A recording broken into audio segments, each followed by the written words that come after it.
Buenas noches, amigos de La Trinchera.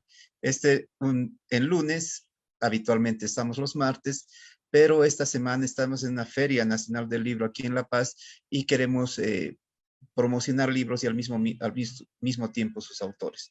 Hoy vamos a hablar de un libro que es más que un libro, una compilación sobre Rosa Luxemburgo, que lo tenemos aquí, y vemos que es necesario hablar de ella por lo que pasa actualmente en nuestro país y en el mundo, los cambios que se vienen dando. Dar la bienvenida a Guillermo Iturbide, quien es el autor de esta compilación de los textos de la revolucionaria más reconocida a nivel mundial, como es Rosa Luxemburgo, revolucionaria marxista, si queremos entrar en detalles. Buenas noches, Guillermo, un gusto tenerte por primera vez en La Trinchera. ¿Qué tal? Buenas noches, Pavel. Muchas gracias por la invitación y me encanta que el libro llegue a Bolivia y que empecemos a hacer las presentaciones de este libro ahí en Bolivia. Yo además soy el traductor del libro y escribí la introducción. Y bueno, les agradezco mucho por la invitación. Hace tiempo leía en un homenaje que le hacían los revolucionarios. Bueno, tú sabes muy bien que muchos de sus camaradas de Luxemburgo logran escapar a la España republicana ante una serie de situaciones que pasan en la misma Alemania. Y en uno de sus actos decían, Rosa Luxemburgo tenía todo en contra. Era mujer, era migrante, era intelectual y era libre. ¿Era así Rosa Luxemburgo? Sí. A todo eso además sumémosle que era judía. Sí, ese detalle se me fue. En un contexto de un país como Alemania, que era un imperio, una sociedad muy, muy conservadora, y claro, desde ya con todos los otros ingredientes que mencionaste. Además era una de las pocas mujeres destacadas en la política en un momento en donde además, por ejemplo, no existía el voto femenino, ¿no? Y además, inclusive estaban prohibidas las organizaciones políticas de mujeres, ¿no? Justamente Rosa Luxemburg, aunque particularmente su amiga Clara Zetkin, impulsaron, ¿no?, la formación de organizaciones femeninas. Incluso, bueno, la organización de mujeres socialistas, por ejemplo, cumplió un rol fundamental en medio de la Primera Guerra Mundial. Traigo esto a colación en medio de que tenemos la cuestión de la guerra en Ucrania, en Europa, ¿no? Por ejemplo, las mujeres socialistas fueron uno de los pilares fundamentales de la búsqueda de la reconstrucción de una izquierda revolucionaria en medio de la Primera Guerra Mundial. Y entonces, además de eso, inclusive en un partido, el Partido Socialdemócrata, ¿no?, lo que era, como se llamaba, el Partido Socialista, el partido nominalmente, digamos, marxista en Alemania en ese entonces, tampoco tenía muchas dirigentes mujeres, ni mucho menos en la primera línea, ¿no? Cuando ella llega a Alemania desde Suiza, donde estaba residiendo exiliada y desde donde organizaba la socialdemocracia de Polonia y Lituania, que era originalmente su partido, a ella le proponen dedicarse incluso a la organización del trabajo femenino, ¿no?, de la rama femenina, y ella lo declina eso porque considera, digamos, porque ella a lo que ambiciona es no, digamos, a quedarse, digamos, en un trabajo en particular, sino apuntaba, digamos, más alto a discutir estrategia, a discutir teoría, a discutir política, digamos, mano a mano con los dirigentes del partido, que eran casi todos varones. Hablemos un poco de política. Ella empieza su famoso texto de Reforma o Revolución. Es interpretado de muchas maneras, desde su publicación hasta estos momentos en que cada uno le da una interpretación. Tú haces notar en la introducción al libro que puede servir también para una izquierda marxista muy radical, como también para justificarla como socialdemócrata. Pero Rosa Luxemburgo, ¿qué era? Era socialdemócrata, era una marxista revolucionaria, tal vez como ahora la interpretan, era una socialista adelantada del siglo XXI, es un colchón para los populistas. ¿Quién era y qué quería Rosa Luxemburgo? Bueno, Rosa Luxemburg era una marxista revolucionaria que formalmente, bueno, en su época, ¿no? La época de la vida de Rosa Luxemburg, que bueno, ella nace muy poco antes de la Comuna de París, de la proclamación de la Comuna de París. La Comuna de París comienza el 18 de marzo de 1871, ¿no? Cuando los obreros de París, ante el avance del ejército prusiano, después de la guerra franco-prusiana, en el que el ejército prusiano gana, ¿no? Triunfa sobre el ejército francés, los obreros se levantan, toman la ciudad y se hacen cargo de la ciudad y constituyen la primera experiencia de un gobierno obrero que dura 2 meses y medio, si mal no recuerdo. Bueno, ella nace un poco antes que eso, nace el 5 de marzo de ese año. Además, también, pocos meses antes de su nacimiento, se funda el Imperio Alemán, el Segundo Imperio, el Kaiserreich, digamos, que es el marco político, digamos, donde desarrolla principalmente su actividad. Y ella, digamos, cuando uno dice socialdemócrata, bueno, hay que tener cuidado ahí porque ella, digamos, efectivamente, o sea, nominalmente era socialdemócrata, ¿no? Porque la palabra socialdemócrata, en la mayor parte de la época de la vida de Rosa Luxemburg, no estaba teñida, digamos, de la idea que tiene hoy, ¿no? Hoy cuando uno piensa en socialdemócratas, bueno, piensa, no sé, bueno, el actual primer ministro de Alemania, Olaf Scholz, es un socialdemócrata, por ejemplo, no sé, Felipe González, Sánchez, ¿no? El primer ministro español, bueno, ese tipo de experiencias. Sin embargo, socialdemócrata en esa época era algo totalmente distinto, era sinónimo de ser marxista, de ser socialista, incluso de ser revolucionario, ¿no? Entonces, digamos, a partir de la Primera Guerra Mundial, cuando el Partido Socialdemócrata Alemán termina pasándose al bando enemigo y colaborando con el gobierno alemán para proseguir, para hacer la guerra, ¿no? La guerra a las otras potencias imperialistas, y entonces, digamos, pone todo el peso de la clase obrera, de los sindicatos, los diputados que tenía detrás del carro de la burguesía, del imperialismo alemán. Bueno, ahí la palabra socialdemócrata empieza a tener esa connotación negativa, ¿no? Y entonces, incluso, bueno, después Lenin en 1917-18, el partido de Lenin también se llamaba Partido Obrero Socialdemócrata Ruso. Bueno, él mismo dice, bueno, saquémonos de encima la palabra socialdemócrata, ¿no? Como si fuera una camisa sucia, ¿no? Como una ropa vieja que hay que tirar, y volvamos al nombre original de nuestros maestros, que era el nombre de comunista, ¿no? Y entonces ahí el partido bolchevique socialdemócrata, poco tiempo después pasa a llamarse Partido Comunista, ¿no? Inclusive, bueno, también Rosa Luxemburg funda durante la Revolución Alemana el Partido Comunista Alemán. Así que bueno, sí, era una marxista revolucionaria, dentro de un gran movimiento amplio que era la socialdemocracia, en una época, digamos, donde se estaba preparando la revolución, ¿no? Toda una época de grandes preparativos de la revolución, donde hay un movimiento obrero que va forjando incluso teóricamente, ¿no? Yo pienso, hay muchos problemas que Rosa Luxemburg toca, que son... que después el marxismo posteriormente resolvería un poco más, digamos, o que desarrollaría más, que en la época de Luxemburg recién se empiezan a plantear, y Luxemburg es de las primeras que le empieza a dar respuestas revolucionarias.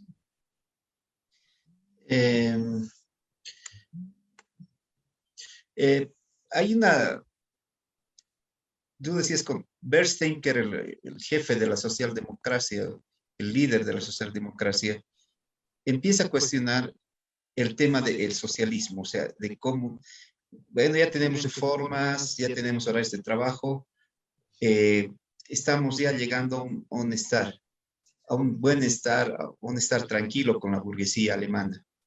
Y también es uno de los que empieza a negar la necesidad de una revolución mundial. Rosa Luxemburgo lo cuestiona, pero lo cuestiona en qué términos. Ujú. Sí, Bernstein era, no sé si decir el dirigente, ¿no? Porque era uno de los más importantes, ¿no? Era importante, pero tal vez no era el principal dirigente, ¿no? Bernstein era,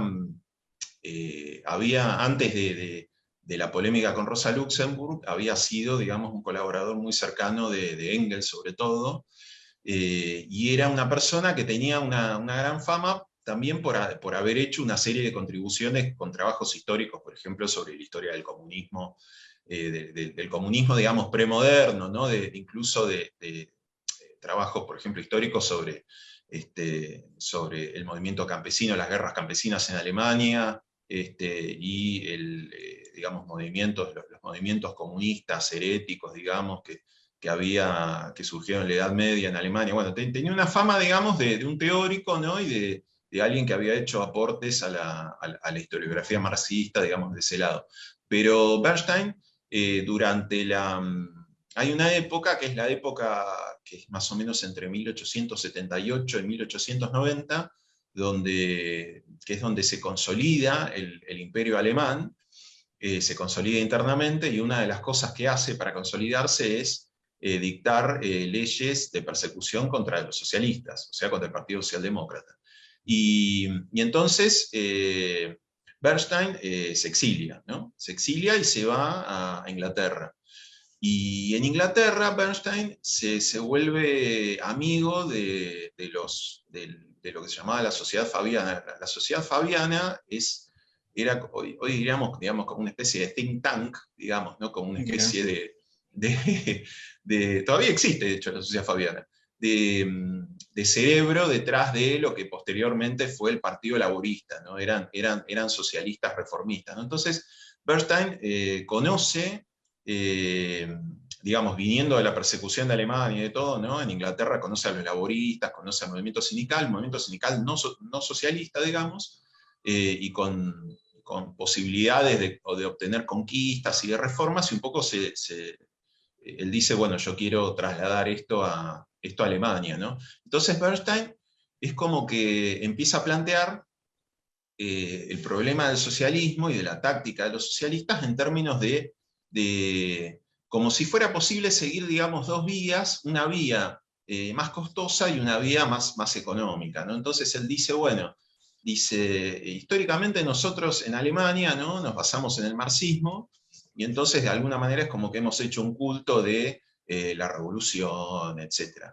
Y dice, y eso, bueno, eso es una vía para llegar al socialismo, ¿no? Pero puede haber otra vía, que es una vía menos costosa, ¿no? Que es la vía de las reformas, y que es un poco la vía de los fabianos en Inglaterra, y después del laborismo en Inglaterra, ¿no? De ir conquistando, digamos, de apartes, ¿no? Conquistas, y de alguna manera ir como ocupando el Estado de alguna manera, ¿no? Ir conquistando parte del Estado de a poco, y de esa manera habría una especie de transcrecimiento, de transformación del Estado capitalista actual en socialista, a través de la extensión de la democracia parlamentaria. Entonces, en esos términos es que Bernstein empieza a cuestionar el socialismo. Entonces, Rosa Luxemburg le dice, bueno, no se trata digamos, de dos vías, como si uno, en una frase ahí bastante cómica, dice, bueno, como si uno fuera a un restaurante y dice, bueno, elijo, no sé,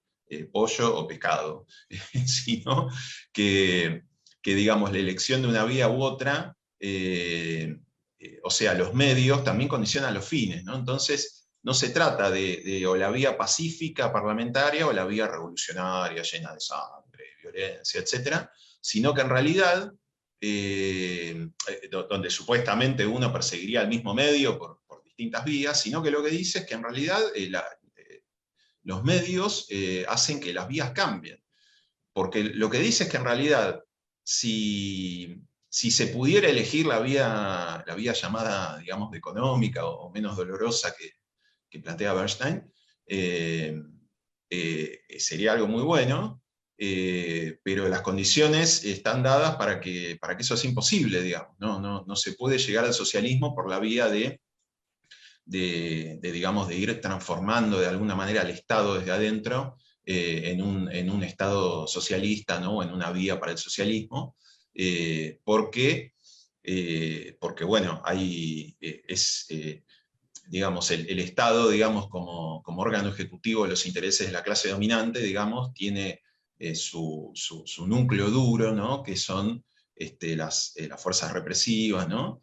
Que hace que digamos, que eso es la última salvaguarda de los intereses capitalistas, y incluso la propia burguesía no se va a dejar expropiar o llevar al socialismo por la vía de la conquista pacífica de lugares, de puestos parlamentarios. Inclusive, por ejemplo, Bernstein decía que la explotación a través de la actividad sindical podía terminar, porque lo que decía él es que si uno a través de la actividad sindical va consiguiendo aumentos de salario, ¿no? Va consiguiendo cada vez más aumentos de salario, la plusvalía se termina, ¿no? Dice, en un momento se termina. Entonces, la actividad sindical, por las mejoras salariales, terminan erosionando la plusvalía, y entonces, de esa manera, bueno, la burguesía queda, digamos, sin sustento, y de esa manera termina siendo obsoleta, una clase obsoleta, y da lugar al socialismo. Entonces Rosa Luxemburg le dice, bueno, digamos, la burguesía nunca va a permitir de todos los medios para evitar llegar hasta ese punto en que tiene medios de fuerza, o sea, no se va a dejar llevar ni por convencimiento, ni por argumentos, ni siquiera por la conquista, ni siquiera por conquistas parciales, ni por ir ocupando lugares en el Estado, no va a permitir llegar al punto en que la fuerza de la clase obrera erosione su control sobre la economía, erosione su poder sobre las fábricas, y vaya, digamos, como se imaginaba Bernstein, erosionando la tajada de plusvalía, porque es una clase, digamos, que entró en la historia y en el dominio del Estado en forma revolucionaria por medio de la violencia, ¿no? Con la Revolución Francesa y todo lo que vino después, y no va a dejar la arena de la historia por vía pacífica, ¿no? Se va a defender. Así que esas, digamos, son algunas de las críticas, digamos, de donde que Rosa Luxemburg le hacía a Bernstein. Mucha gente confunde el tema de Rosa Luxemburgo, que para ella es reforma o revolución, pero leyéndola uno entiende de que es una reforma, es el impulso para la revolución. ¿Es así o malinterpreto sus textos? Sí, yo creo que sí, digamos. A ver, si uno lo entiende de esta manera, hay un concepto de Rosa Luxemburg que a mí me gusta mucho, que lo menciono una sola vez, ¿no? Pero merecería, digamos, ser desarrollado in extenso. En 1903, ella, en marzo de 1903, ella escribe un artículo por el aniversario de la muerte de Marx, ¿no? que fue en marzo de 1883, bueno, 1903, si las cuentas no me fallan, son 20 años. Entonces hace un artículo, digamos, como una especie de necrológica, ¿no? de aniversario de Marx, y ella, bueno, en 1903 venía de dar muchas peleas, ¿no? Como estas que estábamos hablando recién, contra los que se consideraban realistas políticos, ¿no? Incluso dentro del socialismo, ¿no? Los que hablaban de la Realpolitik, ¿no? Esta palabra alemana, justamente, que es muy de uso corriente, ¿no? en la jerga política, ¿no? Realpolitik, esa idea de la política realista, ¿no? De conseguir objetivos alcanzables, ¿no? Entonces, en función de conseguir esos objetivos alcanzables, uno, bueno, debería resignar objetivos de fondo, ¿no? Cosas consideradas como utópicas, etc. Y entonces ella estaba cansada de discutir contra esa gente. Lo había hecho, bueno, Bernstein era una especie de político realista en esos términos. También lo había hecho, también había discutido con Jean Jaurès, que era el dirigente uno de los dirigentes del socialismo francés. El socialismo francés estaba dividido en varios partidos, pero era el más notorio. que a su vez había llevado, por ejemplo, a poner un ministro socialista en Francia, que era Alexandre Millerand, y entonces, a partir de ella da una pelea contra lo que se llama el ministerialismo socialista, ¿no? La idea de que uno puede, de que los socialistas pueden participar y colaborar con gobiernos capitalistas y de esa manera ir cambiándoles el contenido e ir tratando de imponer su programa o sus perspectivas dentro de ese gobierno capitalista, medio en la lógica de Bernstein. Entonces ella, frente a todo eso, agarra y dice, bueno, la política marxista es realpolitik también, pero es una realpolitik revolucionaria. Y esta idea de realpolitik revolucionaria para mí sintetiza, ¿no?, esta idea de reforma o revolución. Ella dice, bueno, no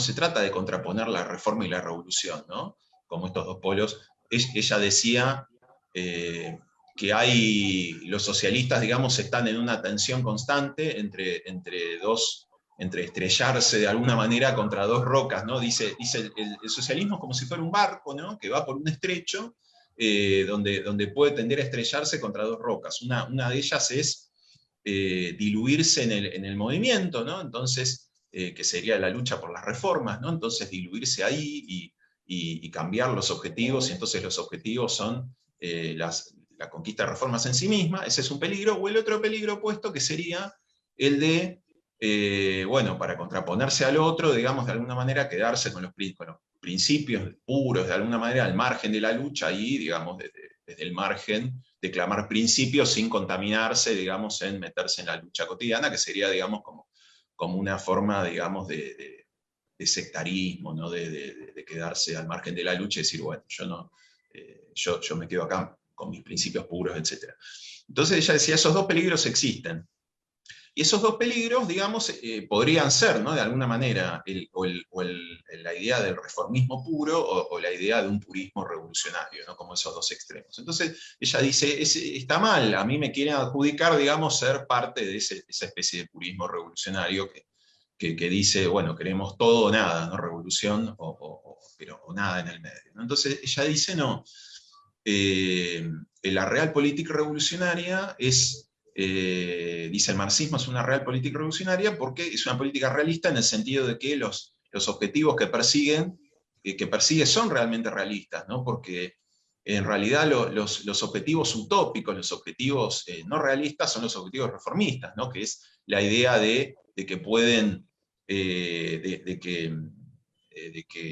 ella usaba una frase muy graciosa también, decía, volcar un poco de limonada socialista en el mar de capitalismo, ¿no? Y entonces ir volcando cada vez más limonada socialista y transformar el salado mar del capitalismo en un dulce mar socialista, ¿no? Entonces, ¿no?, a mí me encantan esas imágenes así que usa porque, digamos, ahorra muchas explicaciones. Entonces dice, bueno, esos son objetivos no realistas, son objetivos utópicos, ¿no? Pensar en última instancia, bueno, que la burguesía se va a retirar de la historia alegremente, digamos así, sin dar ninguna pelea. Entonces, digamos, se anudan, ¿no? La pelea por las reformas puede ser, hay una forma en que puede ser un freno, a la revolución. Ella, por ejemplo, habla de algo muy interesante que es la dialéctica de las conquistas parciales, ¿no? Explícame ese concepto, por favor. Es interesante, que es, digamos, cuando uno obtiene conquistas, cuando uno obtiene reformas, uno se puede quedar ahí, y entonces esa reforma puede volverse, digamos, como un muro contra conquistar, digamos, objetivos posteriores, ¿no? O sea, objetivos más de fondo. Pienso, por ejemplo, no sé, la historia de América Latina está llena de ese tipo de cosas. Pienso, por ejemplo, no sé, en los... no me quiero ir demasiado de tema y ponerme a hablar de América Latina, ni de Bolivia, ni de Argentina, pero por irme brevemente, me imagino, por ejemplo, no sé, ciertas conquistas de la Revolución Boliviana de 1952, ciertas conquistas del movimiento obrero argentino, donde los movimientos que dirigían, las direcciones políticas que dirigían, digamos, esos procesos, no eran revolucionarias, sino que digamos que donde se obtuvieron grandes conquistas, pero esas conquistas se transformaron en un absoluto, y entonces, digamos, se utilizaron al revés como un freno para ir por cuestiones de fondo. Pienso, por nombrar otro ejemplo latinoamericano, por ejemplo, las reformas agrarias, ¿no? Por decir un ejemplo típicamente latinoamericano, ¿no? La idea, un gran reclamo campesino, ¿no? Donde las reformas agrarias, bueno, frente a los terratenientes, los latifundistas, digamos, se reparte la tierra, y entonces eso, que ha sido una demanda muy sentida en Latinoamérica, no avanza más allá y se termina volviendo en su contrario, como ocurrió en Perú, como ocurrió en Bolivia mismo, entiendo Sí, también, sí, claro. donde al no avanzar, por ejemplo, si uno reparte la tierra y no avanza por ejemplo, en una política anticapitalista, por ejemplo, contra los bancos, contra el monopolio del comercio, etc., se vuelve inviable a largo plazo digamos, la parcelación de la tierra, etc., y entonces esa reforma agraria termina muriendo, digamos, y termina... y entonces eso que en algún momento había sido una conquista se termina volviendo en su contra. Bueno, quise poner ese ejemplo gráfico y no quiero irme, digamos, no quiero irme mucho más de tema con eso, pero quise poner ese ejemplo gráfico para avanzar en esta idea de decir, bueno, quedarse con esas reformas que si perduran en el tiempo sin avanzar en el sentido de una política revolucionaria que vaya cuestionando cada vez más la propiedad capitalista, se terminan volviendo en su contra. Eso es la dialéctica de las conquistas parciales. Entonces, eso es una política, digamos, de reforma separada de una política revolucionaria, que es a lo que apuntaba Bernstein y los revisionistas, ¿no? Que era la corriente que representaba Bernstein, se llamaban revisionistas porque ellos lo que hacían, la corriente de Bernstein, era revisar la teoría y el programa marxista, ¿no? En cambio, ella lo que decía es, bueno, lo que hay que hacer es precisamente utilizar las reformas y esas conquistas como palancas, ¿no? Como puntos de apoyo para ir más allá, para ir por objetivos más de fondo y enlazar y poder enlazar ambos polos, ¿no? Entonces me parece que esta idea de reforma y revolución, ¿no? O de conquistas parciales articuladas dentro de una estrategia política que vaya en el sentido de una política anticapitalista, es lo que ella quería decir con esta idea de realpolitik revolucionaria.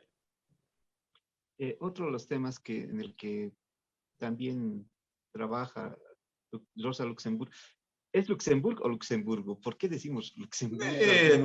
Yo prefiero decir, bueno, la menciono como Luxemburg por nada, porque es el apellido original. Sí, que Luxemburgo es una castellanización, pero es indistinto, digamos. Indistinto, claro. Sí. Es el tema de la cuestión nacional. ¿Qué destaca más en ella en el tratamiento de Rosa Luxemburg sobre la cuestión nacional? Que ha vuelto a tomar mucha fuerza últimamente, especialmente en Bolivia, por la misma declaración de convertirse en Estado plurinacional. Chile está por el mismo camino, y hay otros países que creen que sumando lo plurinacional solucionan el problema de la convivencia en un Estado de varias naciones o pueblos. Sí, Rosa Luxemburg, claro, fue uno de los temas a los que ella se dedicó y le dedicó inclusive un libro que se llama La cuestión de las nacionalidades y la autonomía. Es un libro de 1908.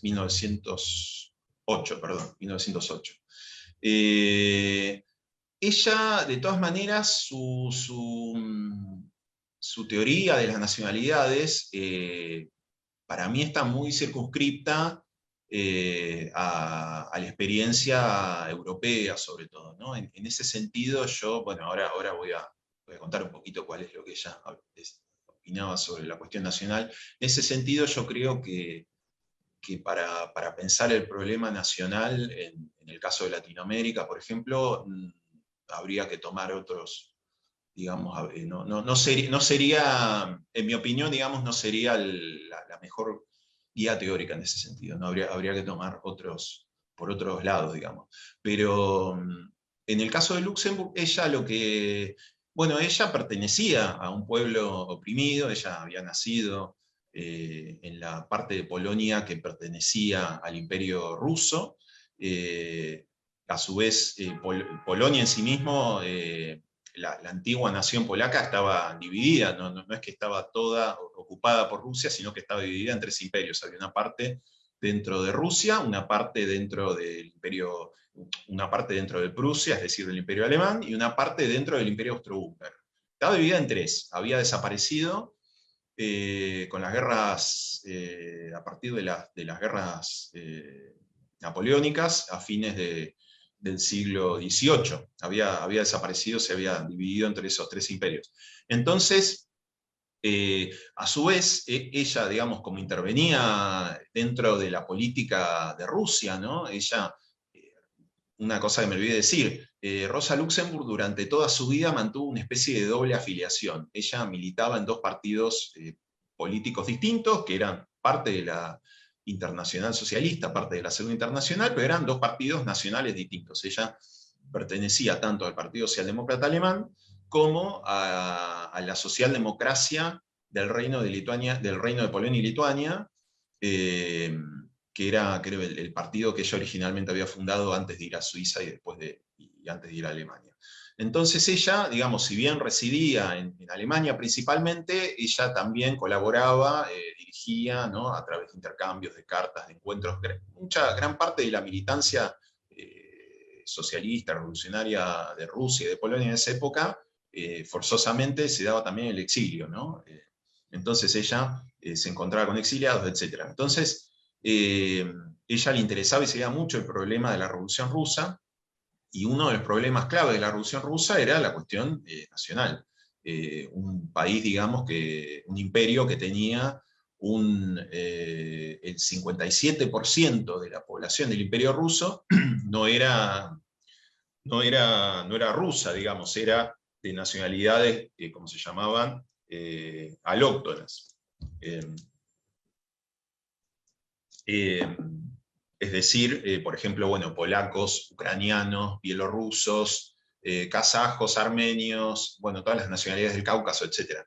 Entonces, ella tomaba ese problema, pero ella consideraba que su militancia era contraria, digamos, a las organizaciones o los partidos que postulaban que una vía táctica para solucionar el problema de la opresión nacional en el Imperio Ruso era concederle la posibilidad de la autodeterminación nacional a esas distintas naciones oprimidas. Es decir, por caso, la mayoría de los socialdemócratas rusos, y particularmente Lenin, sí consideraban que los socialistas rusos tenían que darle a las naciones oprimidas la posibilidad de decidir si querían separarse del Imperio Ruso y formar sus propias naciones, ¿no? Ella estaba en contra de eso porque lo que planteaba es que iba en contra, digamos, de los fundamentos de una transición socialista, ¿no? Ella lo que decía es que bueno, que el socialismo parte de la concentración, de la centralización y de la unificación nacional, ¿no? Y entonces ella lo que decía es que si hay una proliferación de pequeñas naciones, las fronteras nacionales van a exacerbar las contradicciones, digamos, entre el modo de producción capitalista, el desarrollo de las fuerzas productivas, y entonces eso iba a ser una traba para el desarrollo del socialismo. A ver, en este caso, igualmente estamos hablando de que antes de 1917, todos los socialistas en Rusia, incluyendo Rosa Luxemburg, opinaban que lo que estaba planteado, bueno, todos los socialistas menos Trotsky, ahora lo voy a explicar, opinaban que lo que estaba planteado en Rusia era esencialmente, en primera instancia, una revolución democrático-burguesa. No tanto Lenin como Rosa Luxemburg coincidían en eso. Decían, bueno, no está planteada una revolución socialista, porque es un país atrasado, digamos, que no tiene condiciones maduras suficientes para la transición al socialismo, entonces está planteada una revolución burguesa, democrática, que pueda desarrollar el país en sentido capitalista para ir fortaleciendo y formando las bases, digamos, para una posterior revolución obrera y socialista, ¿no? Trotsky, bueno, opinaba que no se podían separar mecánicamente las dos tareas, ¿no? Las tareas, digamos, de la revolución burguesa y las de la revolución obrera y socialista, ¿no? Sino que forzosamente se iban a interconectar, ¿no? Que las tareas, digamos, burguesas y democráticas iban, si uno las llevaba consecuentemente hasta el final, necesariamente implicaba una pelea, una lucha de clases tan fuerte que eso llevaba a la lucha con la burguesía, y entonces iba a tener que plantear no en un futuro inmediato, sino tal vez en una perspectiva más inmediata, tareas también anticapitalistas, ¿no? Rosa Luxemburg y Lenin no estaban de acuerdo con esta posición. Entonces, esencialmente, Lenin opinaba que había que concederle el derecho de autodeterminación y de formación de sus propios estados a las naciones oprimidas del Imperio Ruso, digamos, en el marco de esta revolución burguesa. Y Rosa Luxemburg opinaba que lo que debía haber era una república rusa, burguesa, digamos, democrática, unificada, donde las nacionalidades tuvieran su autonomía nacional, pero dentro de una república burguesa rusa unificada, ¿no? Entonces, ella particularmente consideraba que el único lugar del Imperio ruso donde estaban dadas las condiciones para formar un territorio autónomo polaco dentro de una república rusa era en Polonia, digamos. Por distintos motivos opinaba que la mayor parte de las otras naciones, por su dispersión geográfica, etcétera, no podían formar entidades, digamos, geográficas, políticas de regiones autónomas. Por otro lado, ella consideraba que bueno, que era una medida antieconómica, ¿no? en el sentido de imponer barreras artificiales. Y que en ese sentido era reaccionaria, y que era una consigna pequeño burguesa, o burguesa directamente, que los obreros polacos habían abandonado. Hay muchos indicios que dicen que eso no era tan así, que la idea de autodeterminación nacional y de la independencia nacional era muy fuerte en los obreros polacos, y que en ese sentido, digamos, no coincidía mucho la política del partido polaco de Rosa Luxemburg con los obreros polacos. Pero después, por lo que decías recién, de las discusiones sobre la cuestión nacional hoy en día inclusive, sí, yo creo que de todas maneras es motivo para un debate aparte, digamos, porque particularmente hacia la cuestión de los pueblos originarios de América Latina, ¿no? Donde digamos, es otra historia de alguna manera, ¿no? Inclusive donde además los pueblos originarios de América Latina tienen tradiciones también digamos, ¿no? Podríamos decir, siguiendo a Mariátegui, ¿no? También de cierta pervivencia, ¿no? de estructuras, digamos, comunales, ¿no? Un poco en el sentido, como decía Marx en sus famosas cartas a Sasulich, en la última etapa de su vida, cuando dice, bueno, hay que ver si, porque digamos, también las antiguas formas de organización en Rusia, también había formas de organización de tipo comunal, donde lo que planteaba era que había que ver si ese tipo de organización comunal y esa conciencia de otro tipo de relaciones precapitalistas, ¿no? de relaciones de propiedad precapitalistas, que tenían aspectos comunales, ¿no? Aspectos, digamos, no individualistas inclusive, si no podían ser la base para un desarrollo socialista de Rusia, ¿no? Yo creo que por ahí en América Latina,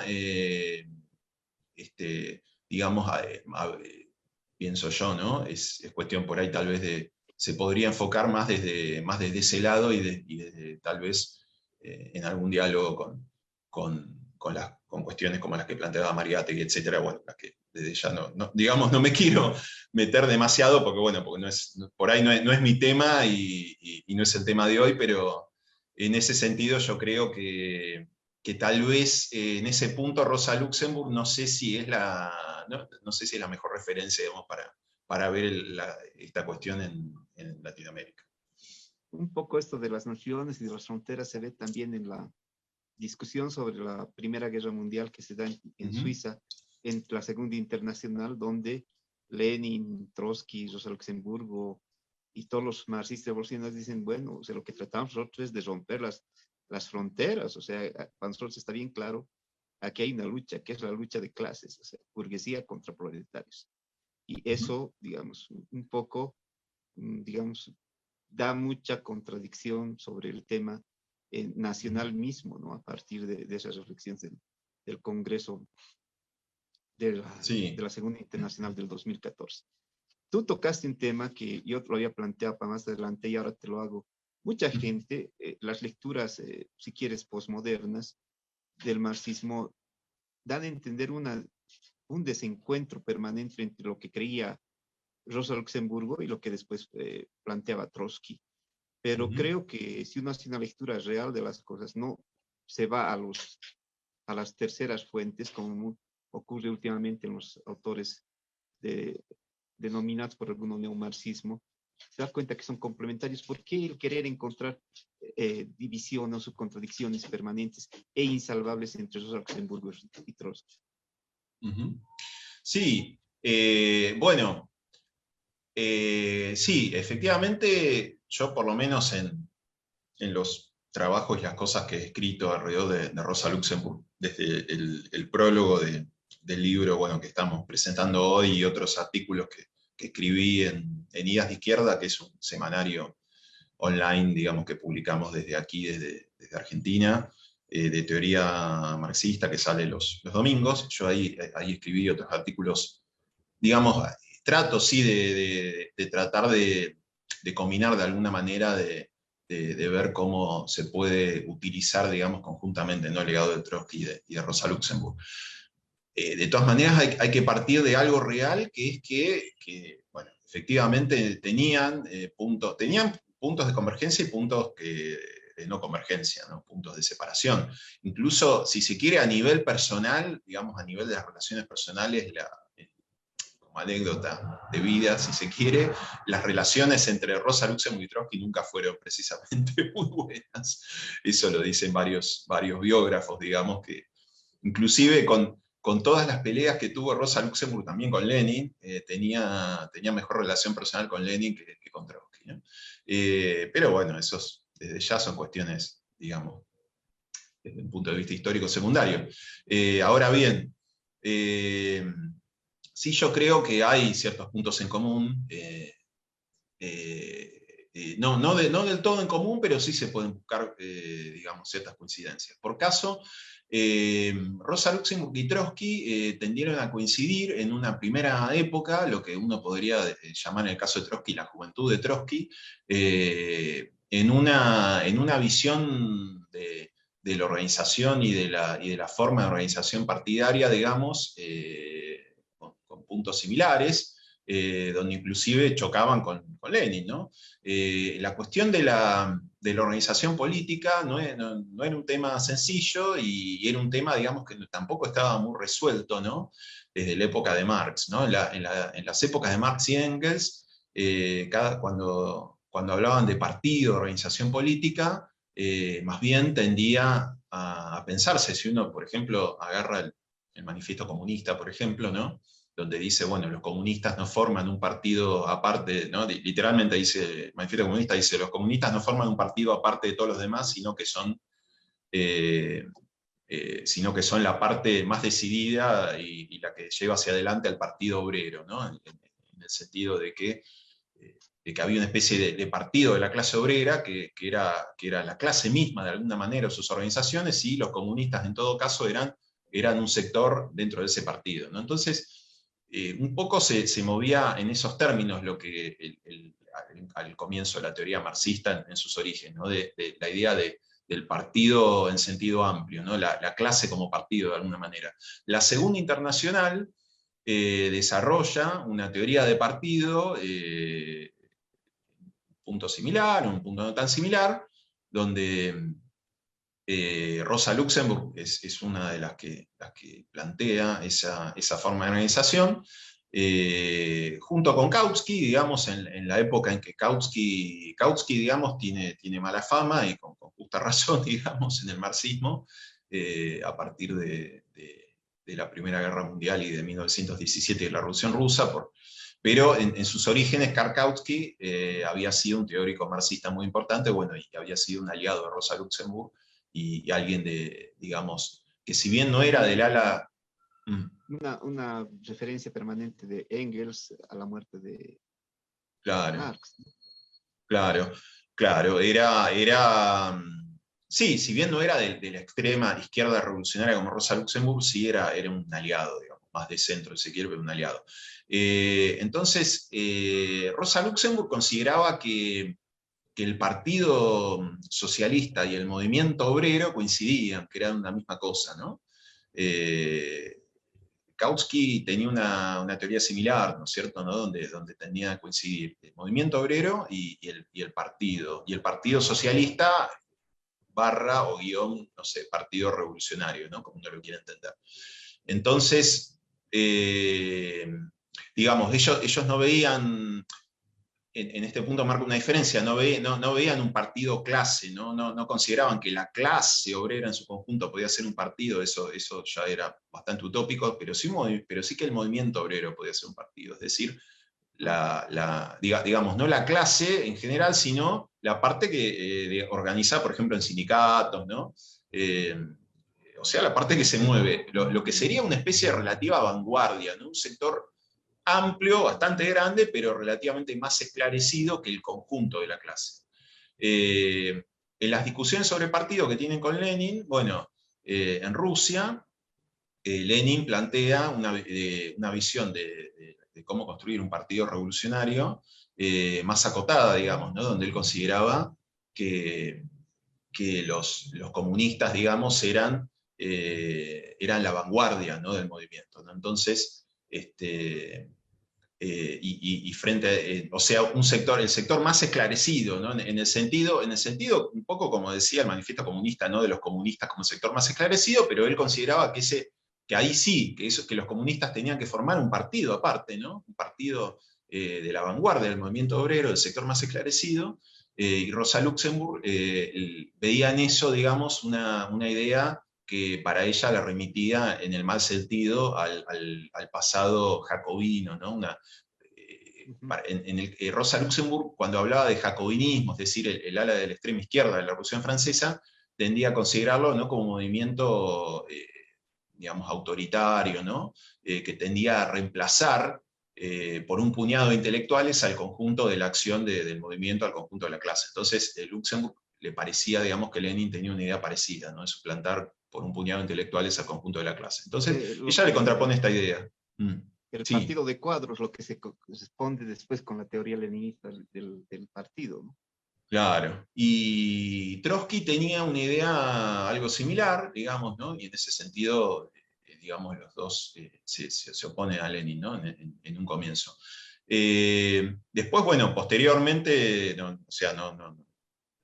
digamos, resumo muchísimo, pero bueno, Trotsky y Lenin, más bien en la Revolución Rusa, Trotsky, digamos, se convierte de alguna manera a la visión de partido de Lenin en 1917 con la Revolución Rusa, y en el caso de Rosa Luxemburg, yo diría que no, digamos, ¿no? Más o menos es difícil ver un quiebre decisivo en esa concepción de partido. O no sé, posiblemente se puede llegar a decir que de alguna manera lo tuvo,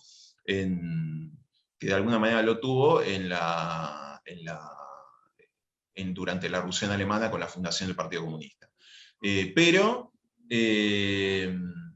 Bueno, ahí hay una primera confluencia, pero después, posteriormente, en 1905 también, Rosa Luxemburg participa de la Revolución Rusa, sobre todo en la parte polaca.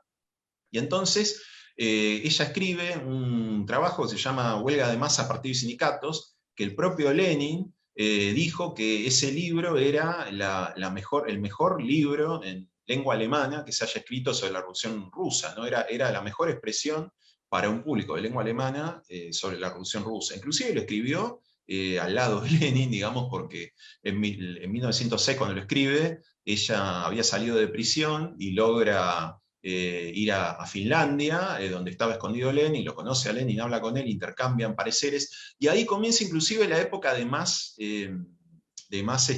acuerdo, digamos, con Lenin, de más trabajo junto con Lenin. Entonces, Huelga de Masas a partir del sindicato es un poco una expresión de esa confluencia. Es interesante, digamos, porque, bueno, trata de enseñarles ruso de alguna manera a los alemanes, ¿no? Con ese folleto y de tratar de instilar, de infundir en la clase obrera alemana, que estaba acostumbrada a la rutina parlamentaria y sindical y todo eso, un poco de los aires que venían de Rusia, alrededor de lo que podríamos llamar en términos modernos de la estrategia, digamos, si bien Rosa Luxemburg no hablaba de estrategia y no se hablaba de estrategia en general en esa época, pero podríamos decir la estrategia de la huelga de masas, ¿no? como estrategia revolucionaria, como estrategia de la revolución. Y sobre todo como un recurso político ante todo. Toda huelga es política, sostiene Rosa Luxemburgo. O sea, que claro. no hay huelgas gremiales, ni tibias, ni por pasar el tiempo. Es una huelga política. Y la huelga general era una medida política ya con proyección más allí de lo gremial. Sí, ¿no? sí. Y igualmente también Rosa Luxemburg ahí hacía una cierta distinción, porque ella cuando habla de la huelga de masas, yo creo que ahí hay algunos puntos de confluencia, un poco con Trotsky, digamos, en algunas cosas sí, en otras no, pero en el sentido de que ella no, cuando habla de la huelga de masas no se refiere a la huelga de masas, digamos, únicamente como el acto en sí de una huelga, ¿no? Decir, bueno, el momento de la huelga, sino que la huelga de masas es un proceso para ella. Es también los distintos tipos de huelgas, ¿no? Las huelgas políticas, las huelgas de protesta, las huelgas, etcétera, pero ella se refiere a la huelga de masas en términos de proceso, ¿no? Como un proceso largo. Eso no quiere decir una huelga indefinida, una huelga larguísima, una cosa por el estilo, sino que se refiere a un largo proceso histórico donde, más bien, ella lo que piensa es en las posiciones estratégicas de la clase obrera, ¿no? Esta idea de posición estratégica quiere decir, digamos, el lugar que determinados obreros o que la clase obrera en su conjunto tiene dentro de la economía que determina el trabajo, determina el funcionamiento del capitalismo y particularmente de ciertos sectores de trabajadores, ¿no? Que hacen que controlen y que potencialmente puedan bajar las palancas del sistema capitalista. Entonces, digamos, para ella la huelga de masas es como un proceso a largo plazo que recorre todo tipo de experiencias que se van acumulando, digamos, donde hay una sinergia ahí entre los socialistas y la clase obrera, de maduración política, de educación política, y entonces que eso ocasionalmente puede tener expresión en huelgas puntuales, pero yo diría que huelga de masas es un nombre de fantasía, digamos, en el sentido, digamos, de nombre de fantasía como una marca, por decir de una manera, digamos, de hablar de una estrategia revolucionaria, ¿no? Que se puede expresar puntualmente en huelgas, ¿no? Pero presentalmente es un proceso revolucionario y es una lógica de cómo intervenir en política. Yo creo que también la idea de la huelga de masas como estrategia está muy ligada a la idea de realpolitik revolucionaria y a la idea de reforma anudada en revolución, esta idea de que los medios se unen con los fines, ¿no? Y entonces tratar de unir medios y fines. Y entonces acá yo diría, bueno, la relación con Trotsky es que precisamente los dos hacen, también Trotsky es un gran estudioso, ¿no? de la huelga de masas como proceso, ¿no? En un libro de él que se llama 1905 estudia justamente todo ese proceso a lo largo de ese año, y cómo se va produciendo esa maduración política, ¿no? Y en el punto ahí en que no habría una coincidencia explícita entre Trotsky y Rosa Luxemburg, es que Rosa Luxemburg de alguna manera opinaba o veía que la huelga de masas en sí misma podía organizar a las grandes masas obreras, a lo que en términos de estrategia podríamos llamar las reservas estratégicas. Es decir, no solamente la vanguardia, no solamente el movimiento, sino el conjunto de la fuerza obrera, inclusive la retaguardia obrera, es decir, los sectores que nominalmente no están más a la vanguardia, que no están más activos, sino todo el conjunto de la clase, o sea, en el sentido de transformar de alguna manera el conjunto de la clase en partido. Eso serían las reservas estratégicas. Entonces, de alguna manera, Rosa Luxemburg considera que la huelga de masas en sí mismo, al trascender las fronteras de la vanguardia, las fronteras de los partidos, las fronteras del movimiento, en sí mismo soluciona ese problema de incorporar al conjunto de la clase como sujeto y transformarlo en sujeto político.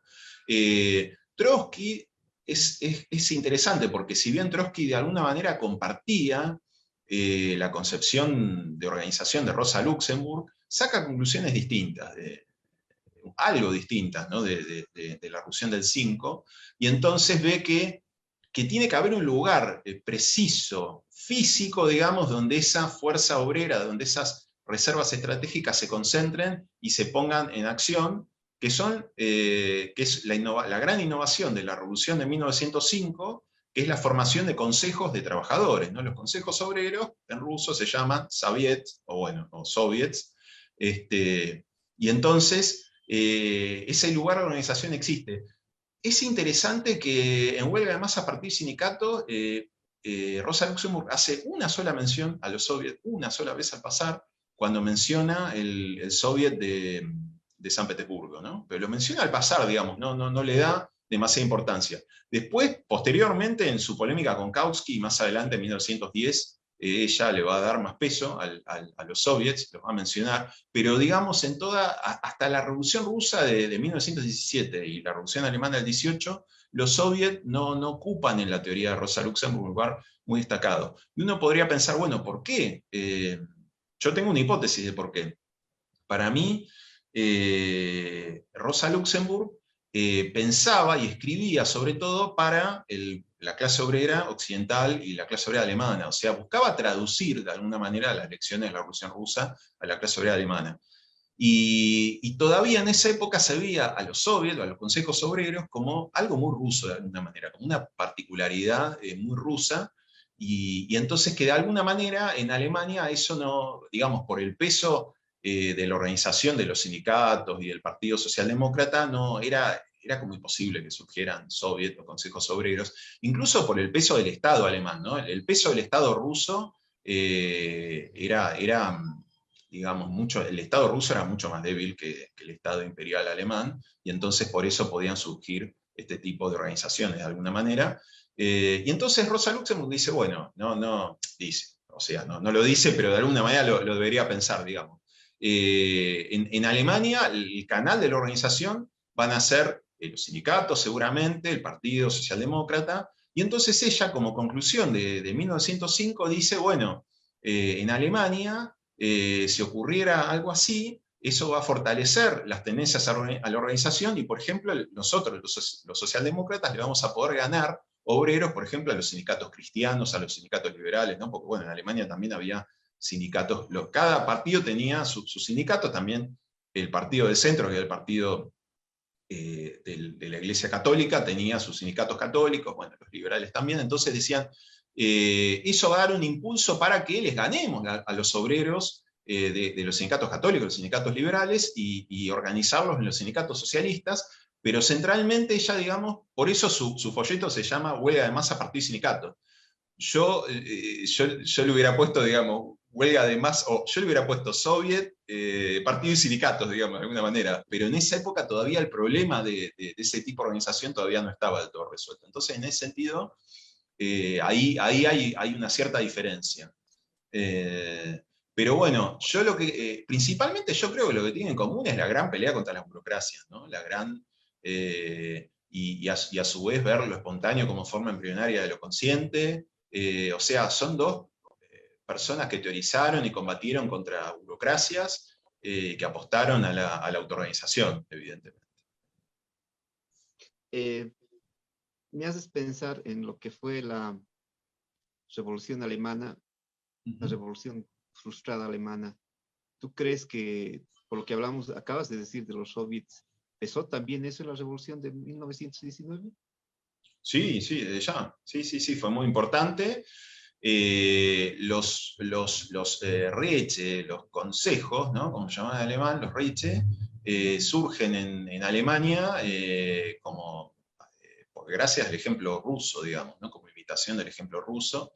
Empiezan a surgir en 1917 en Alemania, durante la guerra, a partir de las huelgas que había en las industrias de guerra, en las industrias metalúrgicas, las fábricas que producían cañones, por ejemplo, donde había un gran nivel de organización de un sector de extrema izquierda de los obreros socialistas, que eran los delegados revolucionarios, una corriente que se llamaba así, de extrema izquierda, que tenía buena relación con Rosa Luxemburg, y entonces surgen como una alternativa. Precisamente a ver, yo hace un rato dije, ¿no? Bueno, los soviets eran una cosa muy rusa, ¿no? De alguna manera Rosa Luxemburg habría pensado que bueno, eso no podría surgir en Alemania. Bueno, surge en Alemania. ¿Por qué surge en Alemania?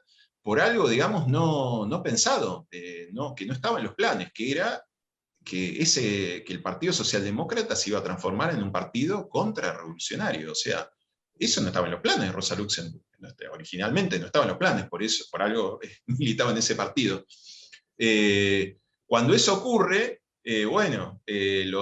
con el peso abrumador, terrible que tenían los socialdemócratas en los sindicatos, no queda otra que formar un nuevo tipo de organización por fuera de los sindicatos socialdemócratas, y así surgen los consejos obreros, porque además los sindicatos socialdemócratas eran terriblemente burocráticos, ¿no? Y los consejos obreros surgen de las fábricas como consejos de empresa, originalmente, con delegados revocables, y entonces hay una tradición en el movimiento alemán que se llaman los hombres de confianza, los Vertrauensmänner, o Vertrauensleute, que son lo que se podría traducir como delegados, y que es el tipo, digamos, que es digamos, el compañero que es elegido en tu sección de trabajo, que digamos que lleva las demandas hacia la patronal, hacia arriba, y entonces esa organización democrática, bueno, se desarrolla también en sentido político y surgen los consejos obreros. En 1918, durante más o menos 2 meses, hay un gran periodo, digamos, donde no se sabe del todo quién gobierna en Alemania, ¿no? La revolución comienza el 9 de noviembre de 1918, que es cuando cae la monarquía, y entonces es interesante porque ese día se proclaman 2 principios distintos, 2 repúblicas distintas. Al mediodía, Scheidemann, que era uno de los principales dirigentes socialdemócratas, anuncia la caída de la monarquía, y de las ventanas del Reichstag, del Parlamento, dice, bueno, en este momento estamos fundando la República Libre Alemana, ¿no? Y pocas horas más tarde, en el Palacio Imperial, a 10 cuadras más o menos del Reichstag, aparece Karl Liebknecht diciendo, bueno, aquí estamos fundando la República Socialista Alemana. Entonces, de alguna manera son esos 2 principios: república libre, es decir, república capitalista, digamos, o república socialista alemana, son los principios, digamos, que están entre la disyuntiva que hay en los primeros meses de la Revolución Alemana, entre los consejos obreros que surgen y los restos que tratan de defenderse del antiguo Estado, digamos, del Estado imperial, que ahora trata de ser un Estado burgués, digamos, un Estado, digamos, ya sin una monarquía, pero un Estado capitalista, que lo representa los socialdemócratas mayoritarios, con Friedrich Ebert, y un sector incluso del Partido Socialdemócrata Independiente, que es una ruptura más de izquierda, de los socialdemócratas. Bueno, es como termina siendo el baluarte de los restos del Estado capitalista que tratan de defenderse como pueden. Y entonces Rosa Luxemburg ahí es terriblemente consejista, digamos, ¿no?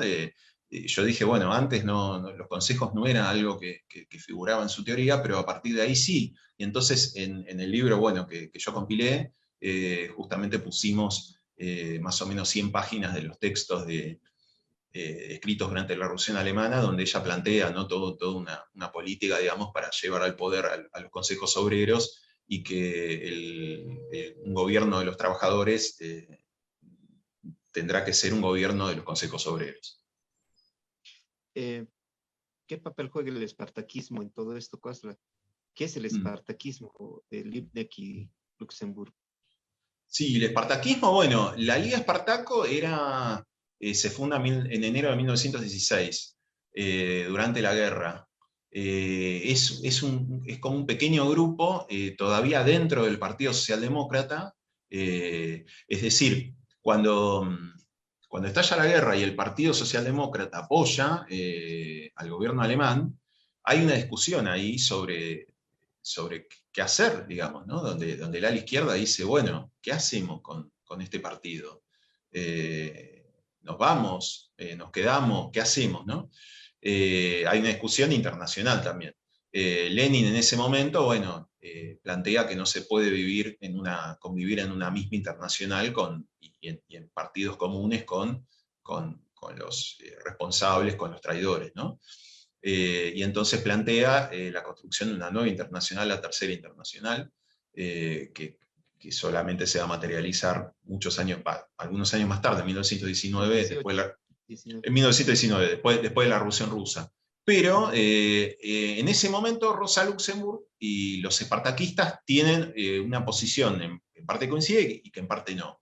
En parte coincide en que también plantean que hay que ir hacia una nueva internacional, pero el tema es si eso si eso tenía consecuencias inmediatas o no. Entonces, para Luxemburg, la base para construir una nueva internacional revolucionaria debía estar basada en algún fuerte partido nacional, cosa que en ese momento no había. Los espartaquistas eran un grupo muy pequeño,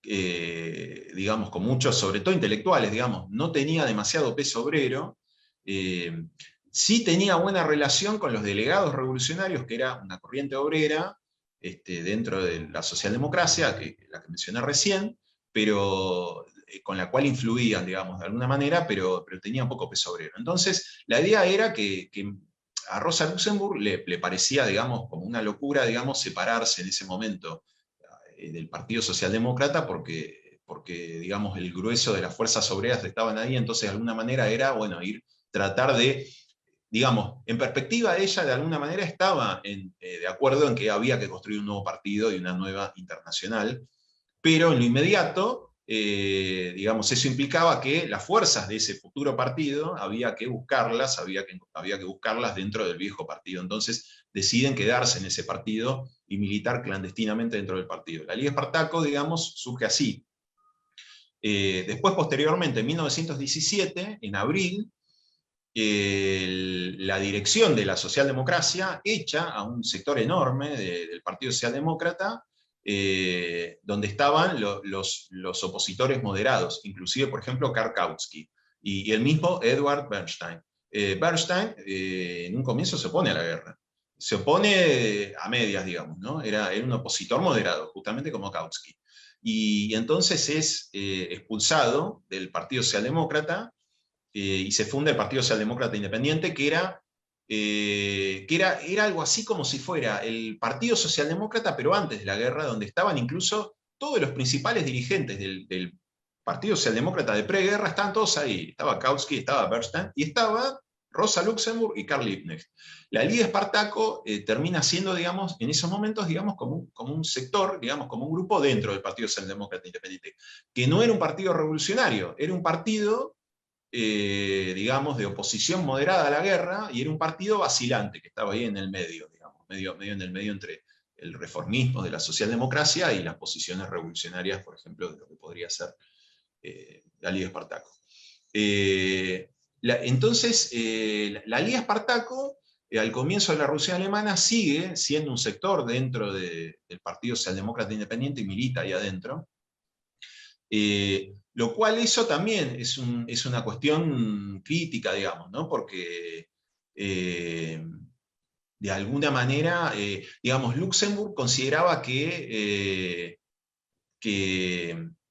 iban a llegar, que si no hacían trabajo dentro de esos grandes partidos mayoritarios, muy confusos, semi-reformistas o semi-reformistas, iban a llegar sin nada a la revolución, iban a llegar muy débiles a la revolución.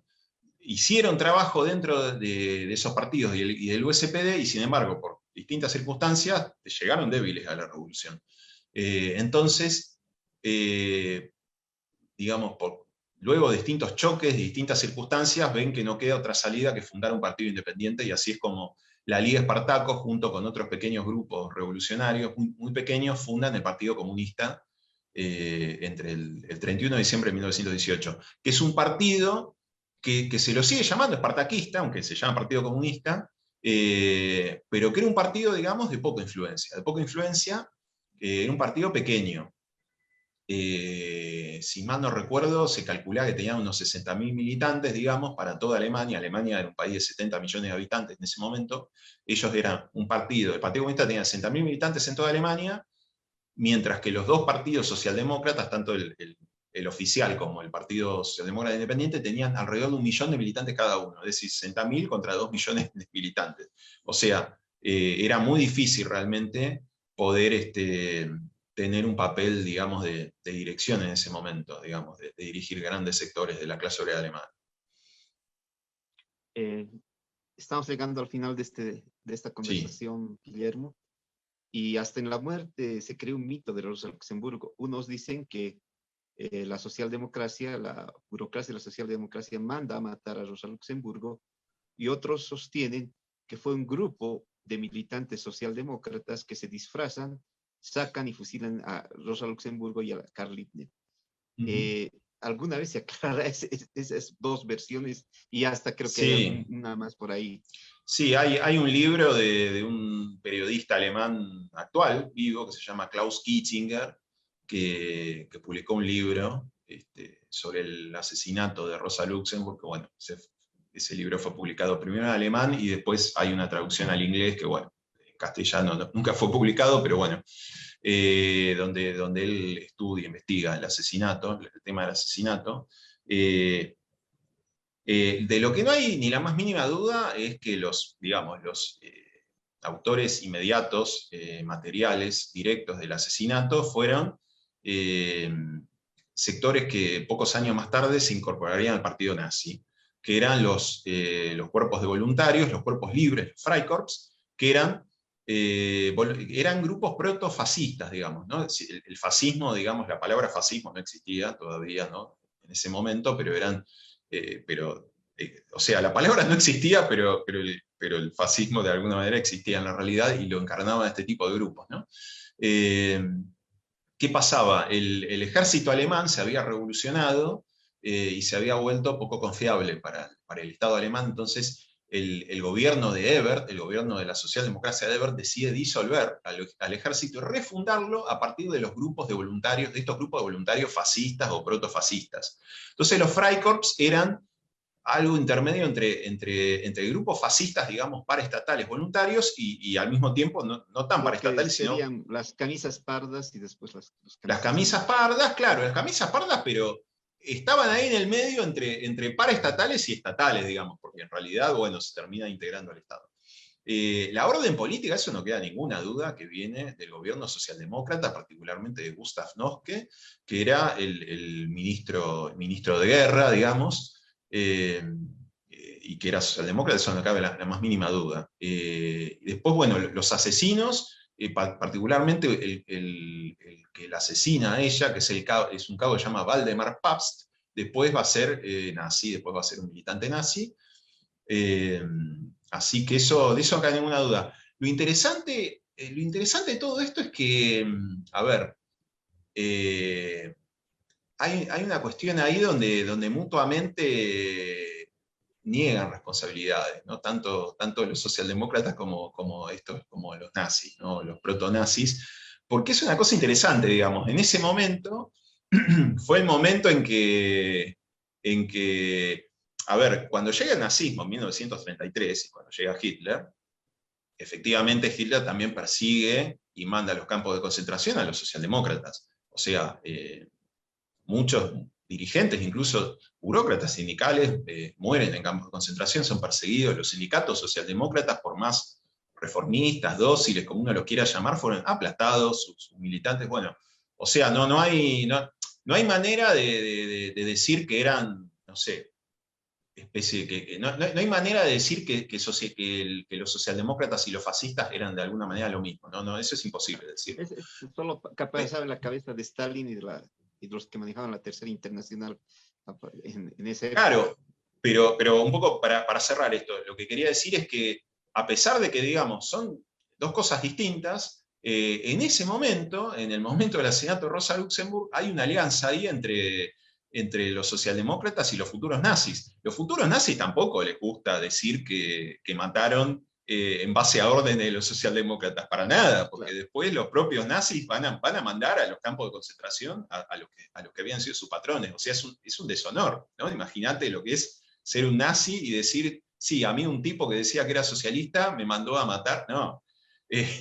Y los socialdemócratas tampoco, porque después, bueno, se construyó todo un mito de que la socialdemocracia es el partido de las libertades y el partido de la república, y bueno, y eso sin embargo lo desmiente ese momento de confluencia donde los grupos protofascistas, digamos, se volvieron un instrumento, digamos, donde los reformistas, los que hablaban de tener una política de reformas para llegar al socialismo, mostraron que en realidad el reformismo en momentos de revolución se termina transformando en contrarrevolución. El reformismo es contrarrevolución porque llevaba hasta el final esa lógica de separar las reformas de la revolución y transformarlas en un fin en sí mismo.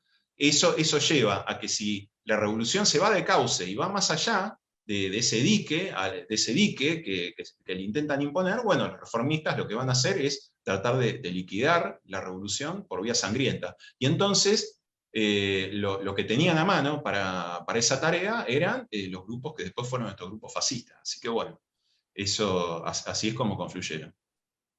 Guillermo, como siempre digo en estas charlas, siempre nos quedamos con muchas cosas en el tintero y espero volverte a hablar nuevamente porque es un tema muy apasionante, porque empezamos a hablar de cosas que son del siglo pasado, pero que tienen vigencia por la fuerza del pensamiento de Rosa Luxemburgo y de todo, digamos, lo que ha sido una playa de marxistas revolucionarios que iluminaron los principios del siglo XX. Guillermo, ha sido un gusto, y recordar a las personas que nos ven que el libro que compila Guillermo se encuentra en librería subterránea, que es Socialismo, Barbarie, compilación sobre Rosa Luxemburgo. Guillermo, ha sido un gusto haberte tenido. El gusto es mío y la verdad me encanta poder haber salido ahí hacia Bolivia. La verdad nunca fui a Bolivia, me gustaría poder ir en persona alguna vez. Eres bienvenido cuando tú quieras.